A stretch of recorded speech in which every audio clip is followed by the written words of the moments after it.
पुन्हा प्रभू परमेश्वराकडे जातो आणि प्रार्थना करतो, हे बाबा शक्य असेल तर आपल्याला माझ्यापासून अशी प्रार्थना करून तो पुन्हा शिष्याकडे येतो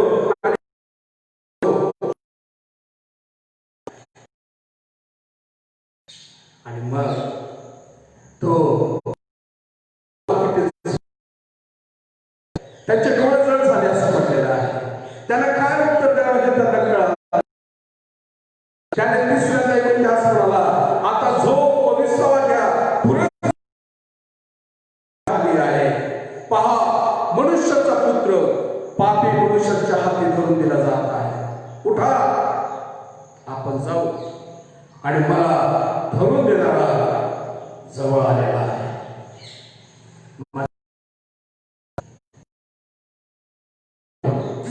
की ह्या जीवनामध्ये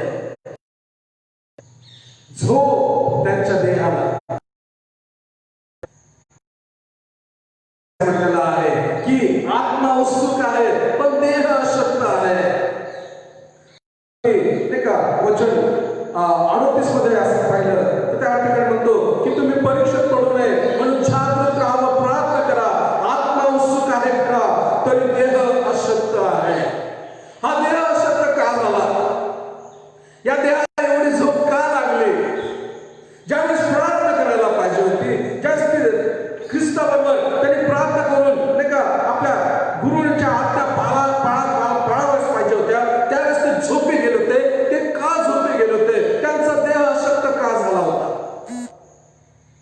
तर माझ्याकडे त्याचं उत्तर आपण वाचलं की वलांडणाचा यज्ञ पशु मांसाहार, नाही का त्यांना नाही का मांसाहाराचं जेवण केलं होतं. आणि ज्यावेळेस तुम्ही नाही का मांसाहाराचं मटण ज्यावेळेस भरपूर नाही का आहार घेतात त्यावेळेस त्याचा परिणाम भरपूर झोप लागते. आणि त्या ठिकाणी 2 प्रकारचे प्राणी त्या मनुष्यामध्ये त्या शिष्यांमध्ये तयार झाले होते. पहिला प्राणी होता सिंह, कारण सिंहाला मटण खूप आवडतं. आणि मला माहित आहे मला धरून असे अनेक आहेत ज्यांना मांसाहार किंवा नॉन व्हेज भरपूर आवडतं. चांगली गोष्ट आहे, देवाने दिलेला. पण अधिक मांसाहार अधिक नॉन व्हेज खाणं हे आमच्या देहाला देखील अपायकारक आहे. माझ्याकडे या ठिकाणी देवाचं वचन असं सांगतं की तुमचा आत्मा उत्सुक आहे पण देह अशक्त आहे. त्यांचा देह अशक्त का झाला? कारण आपण पाहतो की त्या गेशमय भागामध्ये येण्याअगोदर त्यांनी शेवटचं भोजन ते मार्गाच्या शेवटमध्ये आपण पाहिलं की त्यांनी तो ओलांडणाचा खोकरा याचं त्यांनी सेवन केलं होतं. आणि परिणामी त्यांना अधिक झोप आली. सिंहाला मटण किंवा मांसाहार सिंहाचा अन्न असतं. आणि म्हणून मी म्हटलं की प्रार्थनेमध्ये सर्वात प्रथम हा देह जर अधिक मांसाहार अधिक एका भोजन करत असेल त्याला झोप लागते. आणि झोप हे अस्वलीचं लक्षण आहे. सिंह आणि अस्वल या शिष्यांमध्ये तयार झाले होते कारण ते अधिक मांसाहार करून त्यांना झोप लागली होती. आणि माझ्याकडे देवाचं वचन नाही का आपण पाहतो की ते डोळे जड झाले त्यांचे डोळे. सिंह हा अधिक मांसाहार करतो आणि अस्वल ही अधिक झोप घेते. जर अस्वल जर झोपली तर एका वेळेस 7 दिवस ती झोपलेली असते. एखाद्या झाडाला पकडून ती जवळजवळ 7 दिवस ती झोपू शकते. आणि आपण पाहतो की हा जो झोपणारा प्राणी आहे अस्वल, यांच्या जीवनामध्ये सिंह आणि अस्वल तयार झाले. झोपलेले लोक आहेत ते कधीच परमेश्वराचा गौरव किंवा परमेश्वराचं सामर्थ्य ते अनुभवू शकत नाही. माझ्या प्रिय प्रभूच्या लोकांनो, आज देवाचा दास आणि सेवक म्हणून मी तुम्हाला आज उत्तेजन आवाहन करतो की those who are sleeping they will never touch the glory of God. जे झोपलेले लोक आहेत, जे प्रार्थना न करणारे लोक आहेत, जे आपल्या जीवनामध्ये उपवास आणि प्रार्थनेला प्रथम स्थान देत नाही, अशा लोकांना नाही का देवाचं सामर्थ्य आणि देवाचा गौरवला ते कधीच स्पर्श करू शकत नाही.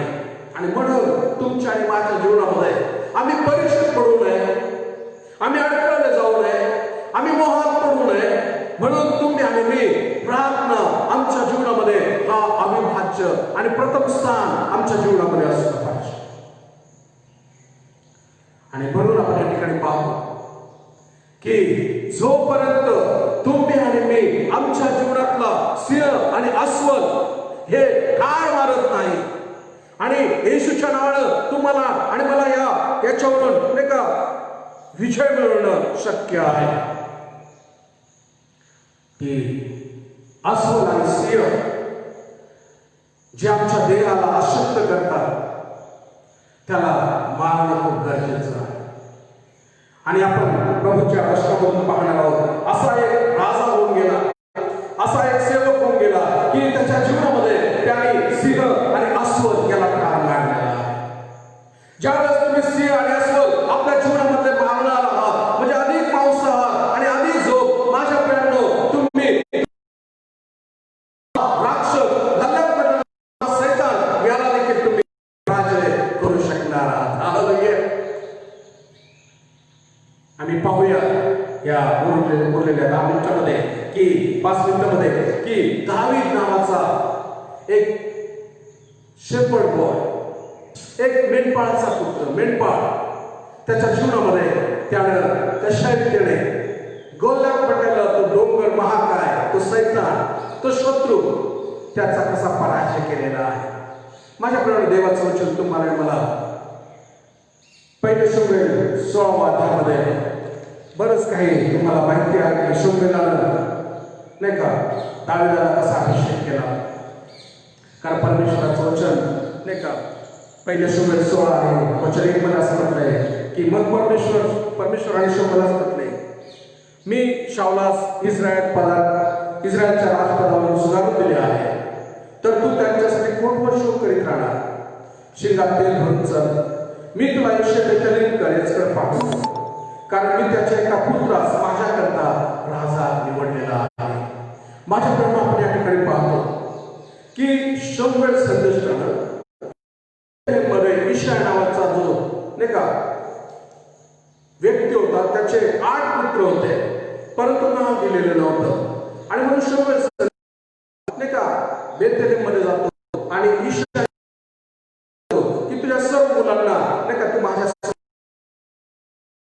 तुम्ही जर पूर्ण अभ्यास केला लक्षात येईल की त्याचे जे 7 पुत्र होते ते शाऊलाच्या राज्यामध्ये सैन्यामध्ये ते मोठ्या पदावर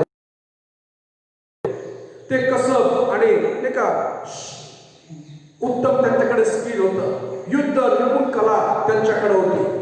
आणि मग इशायानं त्याचे 7 पुत्र नाही का शमूएलाच्या समोर बसवले आणि शमूएलाने त्यांना पाहिलं, उच्च पुरे धष्टपुष्ट नाही का शाऊलाच्या सैन्यामध्ये सैनिक म्हणून ते होते. आणि अशा वेळेस शमूएलाला वाटलं की ते ठिकाणी पाहतो 4 नावं दिलेली आहेत परंतु शमूएल पाहतो की यांच्यातलाच एक राजा व्हावा म्हणून तो तेल घेतो, शिंगामध्ये तेल घेऊन त्याला अभिषेक करायला जातो. परंतु त्या ठिकाणी असं म्हटलेलं आहे पहिले शमूएल 16:7 मध्ये की तो शमूएला म्हणतो, शमूएला तू त्याच्या स्वरूपावर अथवा शरीराच्या उंच काठीवर जाऊ नकोस, कारण की त्याला नापसंत केले आहे. मानवासारखे परमेश्वराचे पाहणे नसते. मानव बाहेरचे स्वरूप पाहतो पण परमेश्वर हृदय पाहतो. माझ्या प्रेरणा या ठिकाणी आपण पाहतो की देव बाह्य स्वरूप नाही पण अंतःकरण नाही का पहिले राजा आणि नंतर इस्रायलचा राजा त्याचा तो निवड करण्यासाठी लक्षात येतं की सर्व पुत्र गेल्यानंतर अजून कोणी आहे काय. आणि मग त्यावेळेस इशाया त्याला म्हणतो, अरे हा अजून एक आहे, तो मेंढर राखत आहे.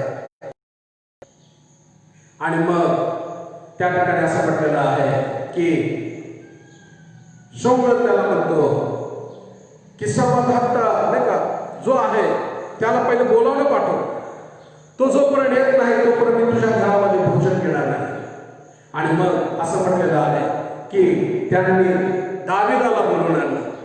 माझ्या प्रेमात हा दावीद जो दुर्लक्षित मुलगा होता, जो मेंढर राखणारा असा होता, त्याच्या आहे का कोणी असा दावीद माझ्या प्रेमानं त्याला बोलवलं आणि त्या ठिकाणी असं म्हटलेलं आहे, वर्णन केलं. त्याचा वर्ण तांबूस, डोळे सुंदर व स्वरूप मनोहर होते. तेव्हा परमेश्वराने त्यास म्हटले, उठ, त्यास अभिषेक कर, हाच तो आहे. माझ्या प्रेमानं हृदय पाहणारा परमेश्वर, ज्याने दावीदाचं हृदय पाहिलेलं होतं, लोक त्याला विसरून गेलेले होते. तो जंगलामध्ये नाही का मेंढर राखणारा होता, परंतु परमेश्वरानं दावीदाच्या हृदयाकडे पाहिलेलं आहे.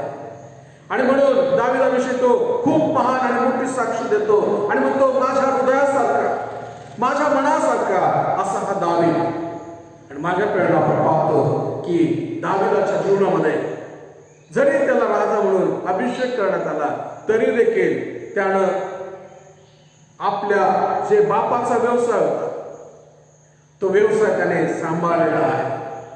आम्ही जर पुढे गेलो तर असं लक्षात येतं की हा दावीद एका वेळेस त्याच्या बापाने त्याला म्हटलं की तुझे भाऊ सर्व युद्धासाठी गेलेले असताना त्यांना हुरडा आणि भाकरी घेऊन त्यांना देण्यासाठी जा. आणि ज्या वेळेस तो त्याच्या भावांना हुरडा आणि भाकरी घेऊन गेला, माझ्या प्रेमानं देवाचं वचन त्या ठिकाणी पलिष्टी लोक, इस्रायल लोकांचं युद्ध चालू होतं आणि पलिष्टी लोकांमध्ये एक असा एक आकडा विकळा मनुष्य होता. तो सर्व लोकांना 40 दिवस सकाळ आणि येऊन तो उभा राहत असे आणि तो असे की तुमच्यामधून एक योद्धा पाठवा, त्याने माझ्याशी युद्ध करावे. जर मी त्याला हरवलं तर तुम्ही आमचे नाही का गुलाम किंवा तुम्ही आम्हाला आत्मसमर्पण करावं. आणि जर तुम्ही आम्हाला हरवलं म्हणजे तुमच्यातला योद्धा तर आम्ही तुमचे गुलाम होऊ. आणि या ठिकाणी आम्ही पाहतो की दावीद ही डरकाळी ऐकतो. ज्यावेळेस तो येतो आणि मोठ्याने डरकाळी फोडतो, सर्व शाऊलाचे सर्व सैनिक नाही का त्याला घाबरून नाही का त्यांच्या आणि दावीद ते पाहतो आणि दावीद म्हणतो, हा बेसुद्ध मनुष्य कोण आहे? त्यानं आमच्या सैन्यांना तुच्छ लेखावे काय काय जाऊन त्याच्याशी युद्ध करेल. आणि माझ्या प्रेमात वचन पहिले 17व्या अध्यायामध्ये पूर्ण स्टोरी आहे. वेळ कमी असल्यामुळं मला वचन वाचता येते, परंतु वचन 26 मध्ये तुम्ही जर पाहिलं तर त्या ठिकाणी दावीद त्या परिस्थितीचा प्रतिसाद देतो. तो जिवंत देवाच्या सेना याने तुच्छ मानावा काय? माझ्या प्राण्यांनो, ज्यावेळेस तो हे बोलत असतो त्यावेळेस त्याचे भाऊ त्याची टिंगल करतात. त्याला म्हणतं की तुझे मेंढर वाट पाहत आहे, बाप वाट पाहत आहे, तू तुझ्या कामाला लाग, या ठिकाणी थांबू नकोस. आणि माझ्या प्रेरणा ज्यावेळेस तो 2 नाही 3 वेळा या गोष्टी बोलतो त्यावेळेस त्याची ही बातमी की तो जाऊन युद्ध करण्यास तयार आहे. दावीद म्हणत आहे की मी जाऊन त्याच्याशी युद्ध करेन. ही बातमी शाऊल राजापर्यंत जाते आणि मग शाऊल राजा दावीदाला बोलवत आहे. त्यानं बोलवणं केलं आणि त्याने विचारलं की तू त्याच्याबरोबर युद्ध करणार काय? आणि माझ्या प्रेरणा त्या ठिकाणी आपण पाहतो की दावीद आणि शाऊल यांच्यामध्ये संभाषण होतं आणि तो म्हणतो की अरे तू तर पोरका आहेस, तू तर बाळ आहेस त्याच्यासमोर, तू तरुण आहेस, तो कसलेला योद्धा आहे. हा शाऊल राजा देखील त्या फलिस्टीच्या त्या गल्ल्याचा तो नाही का पोळा जातो आणि दावीदाचा तो चिंगल आणि धवाळी करतो.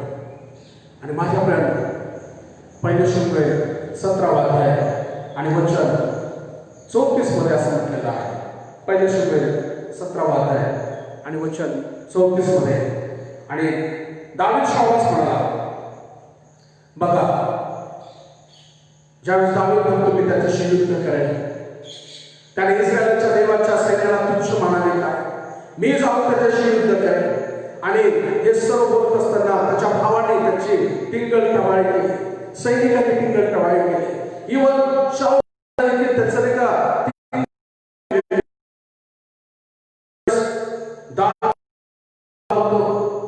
वचन मग दावीद शाऊलास म्हणाला, त्या पलीकडची माणसं आपला दास शाऊल दावीदास म्हणाला, त्या पलिष्ठाशी लढण्यास तू समर्थ नाहीस, कारण तू केवळ तरुण आहेस, तो बाळपणापासून कसलेला ग्रंथ आहे. दावीद शाऊलास म्हणाला, आपला दास आपल्या बापाची शैली राखत असता एक सिंह आणि अस्वल येऊन कळपातील एक कोकरू घेऊन गेला, तेव्हा मी त्यांच्या पाठीस लागून त्यास मारिले आणि कोकरास त्यांच्या जबड्यातून सोडले. मजवर त्याने झडप घातली, तेव्हा मी त्याची दाढी धरून त्याला हाणून ठार मारले. आपल्या दासाने त्या सिंहास वासुलास मारून टाकले. हा असुमती पलिष्ठी त्या दोहोंपैकी एकासारखा ठरेल, कारण त्याने जिवंत देवाच्या सैन्यास तुच्छ देखील आहे. दावीद आणखी म्हणाला, ज्या परमेश्वराने मला सिंहाच्या व अस्वलाच्या पंजातून सोडविले, तो या पलिष्ठाच्या हातातून सोडवेल. तेव्हा शाऊल दावीदास म्हणाला, जा, परमेश्वर तुझ्याबरोबर असो.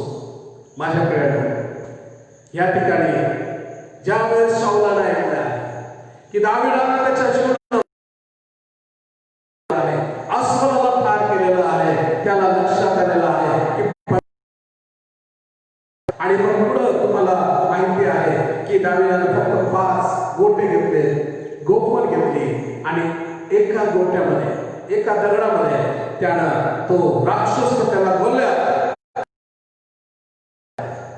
माझ्या प्रिय तुमच्या आणि माझ्या जीवनामध्ये जर एका एक सिंह आणि अस्वल असते तर आज तुम्हाला आणि मला प्रार्थनापूर्वक देवाकडे थांबून नाही का हे सिंह आणि अस्वलाचा जो स्वभाव आहे, अधिक मांसाहार, अधिक झोप, आळसपणा, माझ्याकडे आमच्या जीवनामध्ये प्रार्थनेला फार मोठा अडथळा आहे.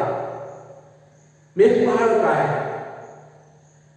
आणि अनेक पाहण्याचं नाही का हृदय मी जाणतो.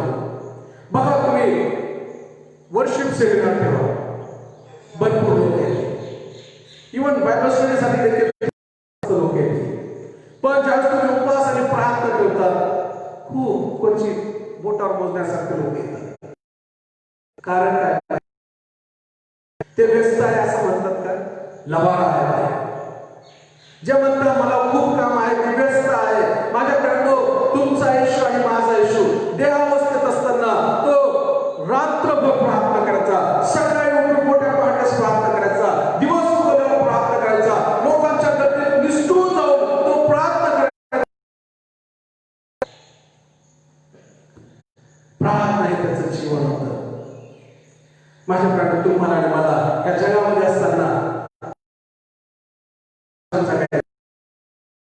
जगायचं असेल तर हे जे प्राण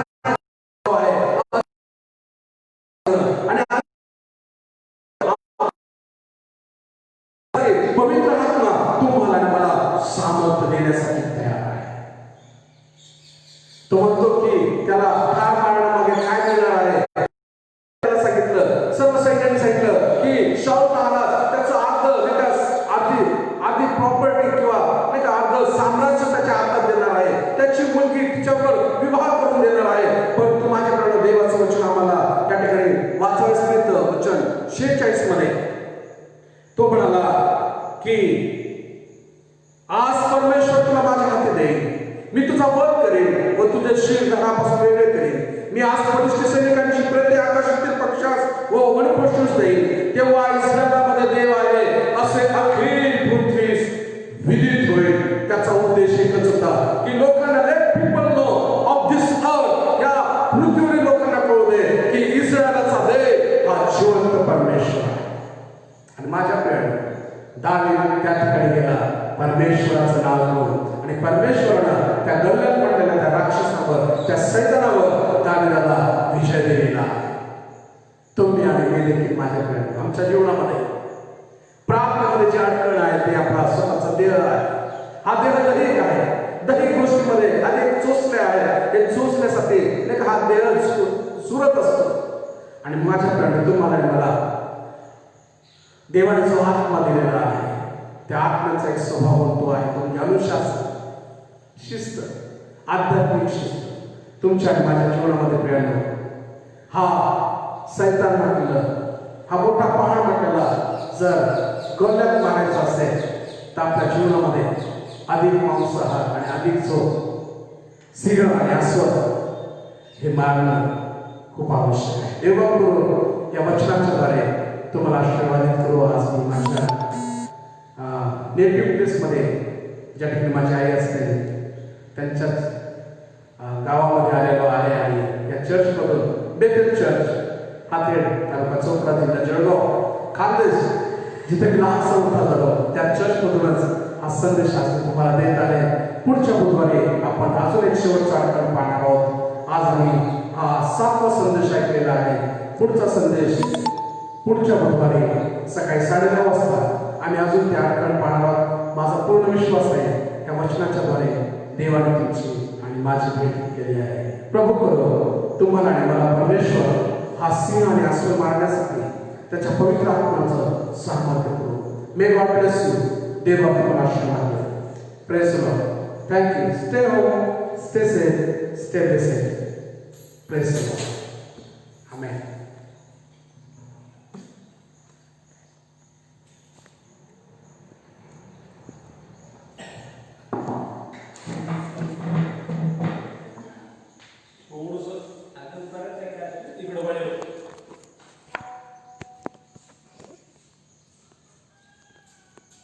Finish or not?